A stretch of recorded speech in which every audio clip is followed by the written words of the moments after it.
Now we are getting to what you would expect from Fist of the North Star, a tragic, much more action-packed second episode that, while still fairly simple in plot, definitely shows that the series knows exactly where it's going to go. After leaving the village and Lynn behind, Ken, Shiro, and Bart, yes, Bart, despite his name being spelled Bat, make their way across the wasteland. In their travels, they come across a weak and threatened farmer, saving him only for things to unfortunately take a turn for the worst. This episode really introduces the much more tragic side of the series, only partially glimpsed at in the first episode. The plot is fairly straightforward, but the goal of getting the seeds back and protecting the village as best as possible is decent for a second episode. Ken is still Wasteland Jesus, with the visuals even taking up some religious iconography. Bart is still as annoying as ever, even sinking lower than in the previous episode, and Lynn is now dreaming of Ken, hoping he will come back, even going as far as to sneak out with one of the trader caravans. The miscellaneous villains for the episode are good antagonists, even if they are a bit stock standard like a lot of the punks in the Wasteland, and the farmer and his people are incredibly sympathetic. In terms of action, we actually get a much more brutal action scene early on here, and if you are squeamish to eye stuff, despite it being a lot more tame than the scene at the end of G.I. Joe the movie, surprisingly, it's still painful to watch. Overall, the action is a lot more solid, and definitely a lot more brutal than in the first episode. The ending fight scene is definitely a step up, with Ken breaking the main villain's arms and giving him only precious seconds to live before an explosive death. Overall, the action scenes were fun, if not quite a bit more harsh than that of the first episode. I will say that while I adore the colors and some of the editing, a lot of shots are reused a bit too much, and there was a lot more stiffness to this episode than there was in the first. Still, the show was nice to look at. The voice work was sadly a lot worse than the first episode, and a lot of the same music was used, but I still really enjoyed some of the new tracks that were here.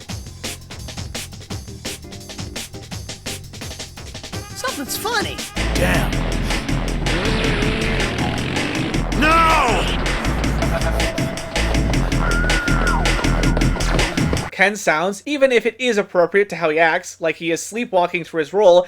That weapon is like a toy in the face of one who practices Hokuto Shinken, and I am a master of that technique. And Bart is even more whiny. A wholesome flavor of brown rice. Lynn is your typical kid character, so she has a high-pitched voice, which may be annoying to some, but it does at least fit her.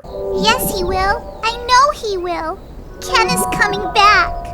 With all that said, while it has some faults here and there, this is definitely still a great watch and a very good follow-up to the first episode. It definitely shows us that the show is not going to pull any punches in the future, and I mean that both in terms of emotions and the violence. Definitely a good ramp up from the pilot. As always, if you want to help support the channel, please consider sharing the video with a friend or checking out my Patreon linked in the description below. A big thank you to my wonderful friend Orion Knight for drawing up these wonderful animation stills of Punished Neat. If you have any comments, questions, or recommendations, leave them in the comments as I read and reply to everything. Until next time, this is Thierry Williamson signing off until the next video. See ya, guys!